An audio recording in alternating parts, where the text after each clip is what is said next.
大家好，这里是 Jeffrey Tech。距离 iPhone 16系列正式发布还有1个月时间，有博主提前拿到了最终版的 iPhone 16机模，为大家展示了外观细节。那么今年的 iPhone 16对比去年的 iPhone 15，在外观上会有哪些改进呢？除了 iPhone 16，今天的视频内容还有关于 iPhone 17的最新爆料和即将在苹果秋季发布会上亮相的 Mac Mini 的重磅消息，大家可以选择有兴趣的内容了解。先来看 iPhone 16。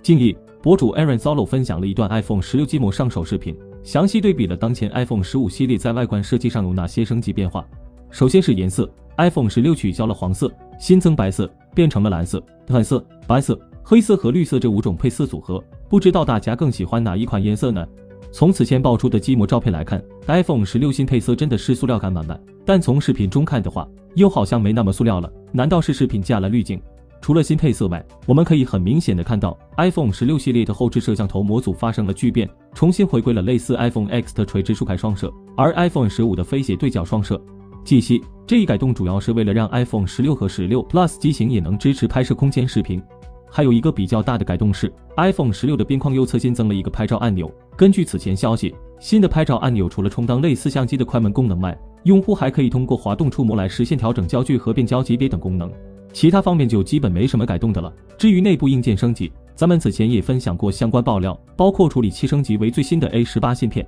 运行内存扩展至8GB， 以便支持 Apple Intelligence 及相关 AI 功能。另据韩媒报道，由于中国市场需求下降，今年的 iPhone 16系列有望在韩国首发，这也是自2009年 iPhone 3GS 以来，韩国首次成为新 iPhone 的首发国家之一。从历史上看， iPhone 在韩国一直都拥有非常大的市场份额，仅次于本土品牌三星，但苹果公司一般都是在新 iPhone 发布几周后才会在韩国开卖，引起了不少韩国用户的不满。不过根据韩国相关法律规定，所有电子设备都必须获得国家无线电研究机构的认证，有关这些设备的详细信息会在该机构的网站上披露，这可能会导致新 iPhone 相关规格会过早泄露。不过现在网上都已经曝光得这么全面了，泄不泄露的似乎也没什么差别了。除了 iPhone 16外， iPhone 17的爆料也已经出现不少。近日 iPhone 17的爆料再一次来了，这次有点劲爆。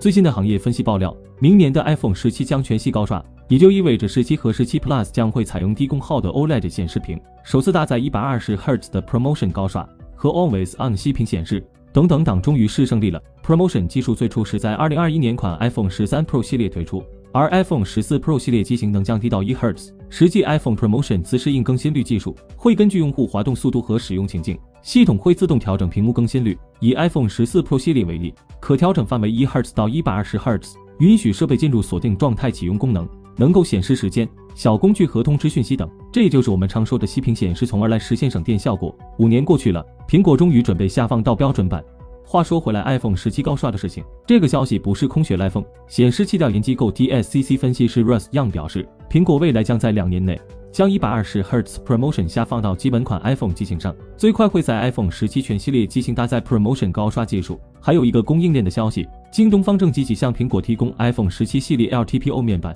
行业大咖加供应链的爆料 ，iPhone 17系列搭载高刷基本上是稳了。这时候问题来了，标准版都搭载高刷了，那 Pro 还怎么卖？要知道很多人就是冲着高刷才买 Pro 的，相机那些够用就行。关于这个问题，参考 Plus 系列，还有隔壁 iPad Air 和 Pro， 苹果可以给大电池，可以下放灵动岛，甚至单独开一个大屏系列都行，但是高刷没门。为什么现在下放的原因，在于 iPhone 17 Pro 和 Max 独占屏下 Face ID， 当然啦，不是所谓的真全面屏。Face ID iPhone 只会保留一颗前置镜头挖孔，并且拿掉灵动岛的挖孔造型，让 Face ID 零件都会隐藏在 iPhone 17 Pro 显示面板下方。那么多数人期待的 iPhone 真全面屏什么时候才会到来？从 Ross Young 预测 iPhone 屏幕技术改进时间表来看，苹果会等到2027年 iPhone 19 Pro 系列才采用实现无孔化真全屏幕 iPhone 设计，到时 Face ID 与前置镜头将会全部藏在 iPhone 显示面板下方，所以这项技术足以区分标准版和 Pro 了。这时候高刷就可以下放到标准版当卖点。不知道大家在今年的 iPhone 16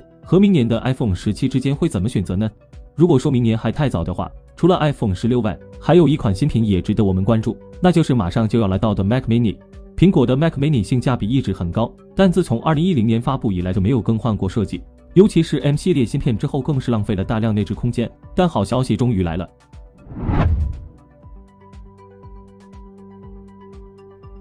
根据消息非常靠谱的彭博社 Mark Gurman 最新的报道，苹果计划推出全新设计的 M4 Mac Mini， 这将成为苹果史上最小的台式电脑，同时也是自2010年以来的第一次重大更新。据说新的 Mac Mini 体积将缩小一半，大小接近 Apple TV， 但可能会比现有型号稍微高一点。虽然变小了，但是别担心，外壳还是经典的铝制设计。整体来说，这台新设备就像是把 iPad Pro 塞进了一个小盒子里。在接口方面，苹果正在测试的新 Mac Mini 型号至少有3个 USB-C 接口，还有电源线接口和 HDMI 接口。最后，新款 Mac Mini 将提供2种配置，一个搭载标准的 M4 芯片，类似于 iPad Pro， 另一个则是高端的 M4 Pro 芯片版本。基础型号预计将在本月开始出货，而高端版本要等到10月份才能准备好。M4 芯片是在今年 iPad Pro 上首次亮相，像 MacBook Air、MacBook Pro、iMac、Mac Studio 和 Mac Pro 都会在接下来的1年内逐步更新 M4 系列芯片，但没想到获益最大的居然是 Mac Mini。当然，大多数消费者最关心的还是价格，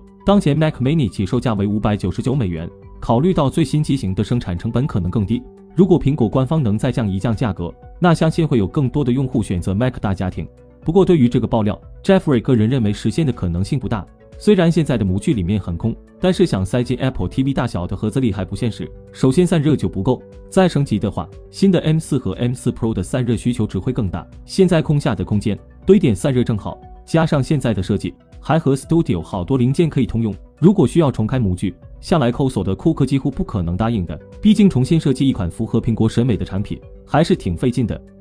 新款 Mac Mini 预计将在10月份跟大家见面，这个爆料最终能不能实现，很快就会揭晓了。有兴趣的小伙伴可以期待一波。以上就是本期视频的全部内容了，欢迎和我们交流互动。想了解更多数码资讯，记得关注我们的频道。我们下期再见。